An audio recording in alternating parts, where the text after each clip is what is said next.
Where's the professor? Who the hell is this rat? A voice below Vector X responds. He's dead, JL. Assassin. Hurry, we gotta go. Telling our security forces are right on our ass. Vector is pulled over the railing of the ship and heaved on board by the large man. Vector is dazed, and his bionic eye returns slowly to focus. The man looks him over with his scanner.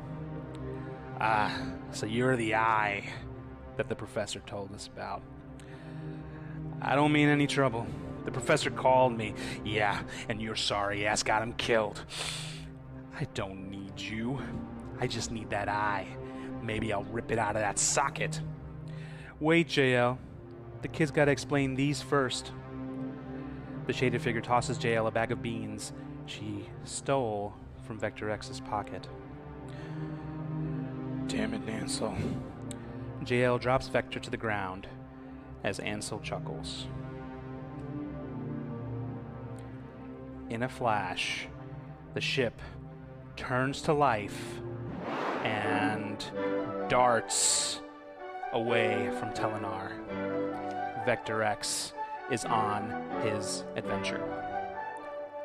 Welcome to Deep Space Solo and Episode 3 of the July Sci-Fi Solo Big Show. Inspired by Man Alone's Solo Round Robin, we are multiple YouTube channels coordinating to tell a singular story of Vector X.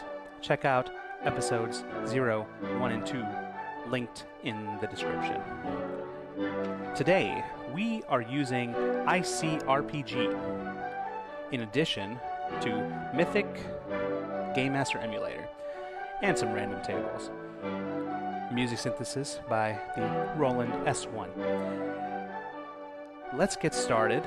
We have a character written up for Vector X using ICRPG rules. He is a Shadow class human with 4 dex, 2 wis, 1 intelligence, 1 charisma. He has bonuses to weapons and to magic arcane through the use of his illusion magic and also his arcane eye, his bionic eye, which is special and tied to the story, and we'll get into that.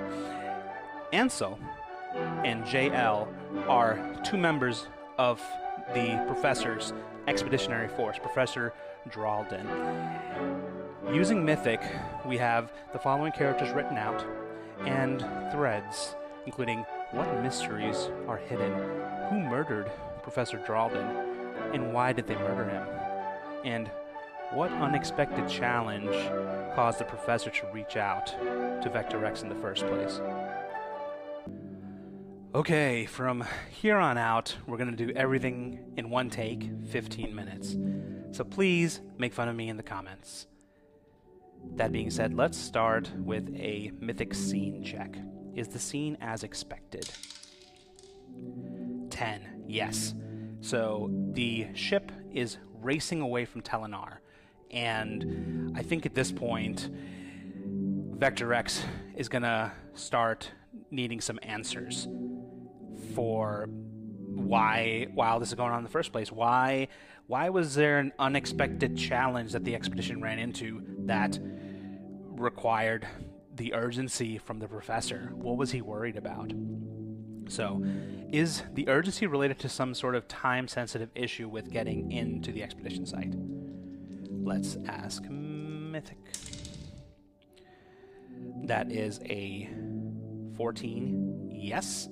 So the expedition site will close up in a matter of weeks. Maybe it's going to collapse underground. We'll see more when we get, I think, closer to the site and see what the site's like. But then why now? Why was there so much fear? Like, what's the purpose of that?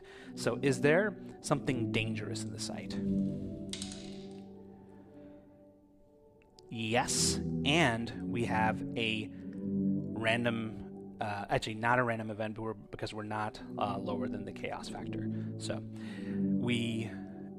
there is something dangerous at the site. The site itself is very unstable, and if we wait a few weeks, something cataclysmic is going to happen. Okay, so Vector X talks with Ansel and hesitantly with JL, and gets I think some of these details from them, understanding of the professor, and kind of what the professor's background is with Vector X. That Vector X's eye was created by the professor, and it's this ancient fourth world tech that is required maybe to access this site. And I think the expedition site, I don't know if JL and Ansel understand what exactly the rush is. They were just invited, very abruptly to come to the library in Telenar and pick up the professor and this kid with a bionic eye. So I don't think they know, but I think they know something about maybe the quality of the site, so they prepare for what is about to come. So we're going to get to the site, and the team will have the preparations ready, but let's first see, is this going to go as expected? We'll roll a scene check. Yes, it does go as expected, and I'm going to bring in Across 1,000 Dead Worlds to take a roll on the scene, the site descriptors that we have here. This game is awesome. I highly recommend it for those who have not played it. And let's see. Okay, so the overall site descriptor, let's roll on that. For large and spacious. Okay, so it's a very grand space. Maybe the space, it's maybe within a large valley, and the site itself is jutting out from this valley, and is a huge monolith that's very visible, and maybe just recently became visible. Maybe it erupted out of the earth. What is the dominant site hazard?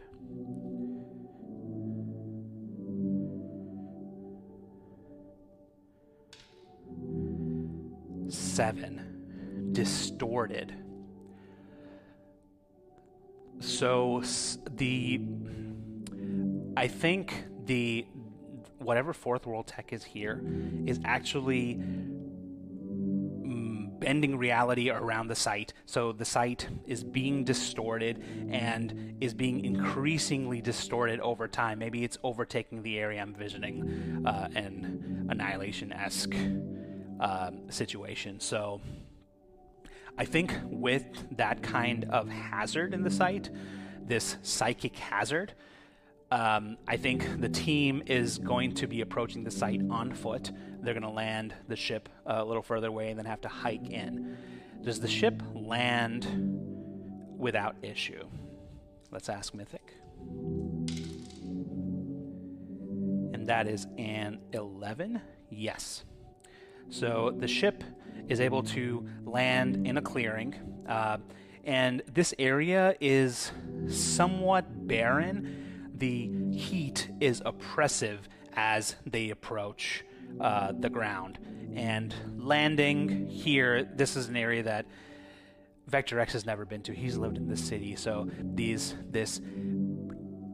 desolate, barren place is very alien for him. And then as he looks into the distance, he can see the slight bend in the horizon that is indicative of that distortion.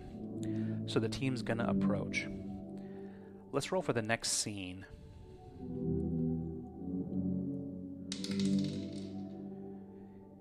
Okay, 8. The scene goes as expected. So we're approaching, I think they are kind of in maybe some sort of like desert canyon, and they have to move through the canyon to get into the area where the distortion is, which then opens up into this big spacious area, but it's kind of hard to see what exactly is in there at the moment. I want to ask, has the team been to this site before? I think they have. Let's ask Mythic, and I'm going to say that that's likely, so we're going to add +2 to the fake check. So that's 16, 17, 18. Yes, they were at the site, and I think they were there when the distortion started. I think that previously the expedition team had another individual that had a similar implant made of fourth world technology, and for that implant, for reasons only known to the professor, is required to access this site. But as they attempted to access it, all of a sudden the distortion exploded in the local area around the site. The team was able to get away, but that expedition teammate was unfortunately destroyed, ripped apart in that event. So we need to have precautions for this. The team, does the team have some sort of dampener of this magic flow? Let's roll, and I'm gonna say this is 50-50. They should have something, but this whole trip happened so quickly because of the situation with the professor that maybe they don't. But then why would they come here if that was the case? So let's keep it 50-50. Okay. That's a 14. Yes. So the team, as JL and Ansel get out and call Vector X with them, he jumps out of the ship, and they give him a collar, and it's made of intricate machinery. And they JL barks at him, "Hey, put this on." Vector X puts it on, and he's like, "What is this?" And as it locks into place and jolts Vector X, like, what? Can you tell me what this is before you put shit on me?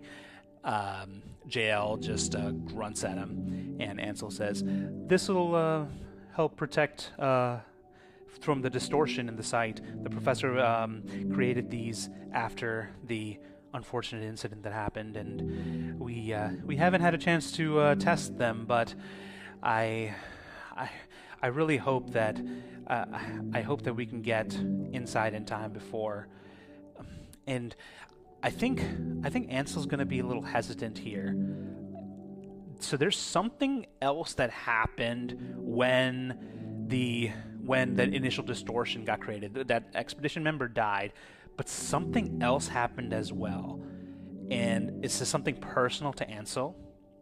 And I don't know what it is, but maybe another teammate. But there's something that is creating an even deeper urgency in her to get into the site. So let's approach. We're going to roll an arcane check. So we're going to start let's use wisdom for each of the characters, and we're going to see if as they kind of enter into that distortion field, how it's impacting them.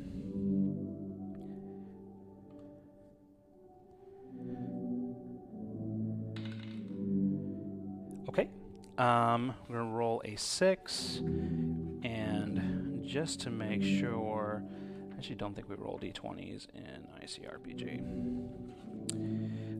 for basic checks. Do we roll just the effort die? Yeah, okay, so the 6 is going to be the target that they're trying to hit. And so they're going to roll, each of them is going to roll their weapons, tools, which is going to be that d6.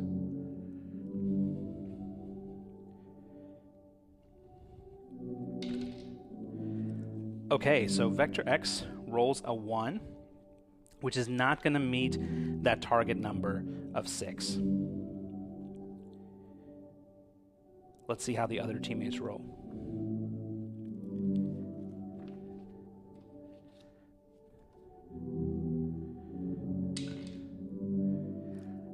Ansel also rolls a 1, and then JL. I'm going to re-roll that for JL. I'm not sure how that will work. Okay, 3. The 3 is not going to make the 6. Okay.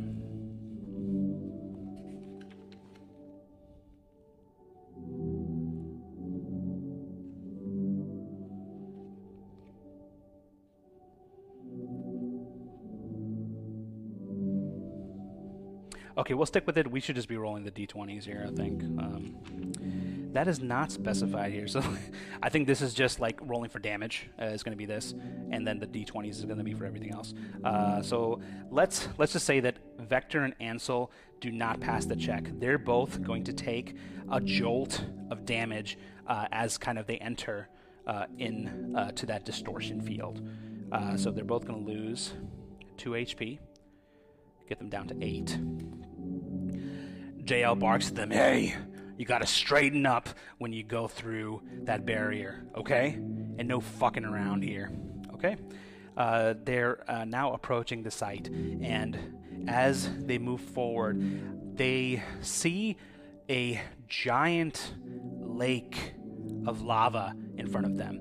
And then in the middle of that lake, there is this giant crystalline structure that's erupting out, and that is, apparently the site, and then this distortion and explosion kind of created this lake of lava around the site. So that's a little unexpected for the team. How is the team going to be able to cross the site?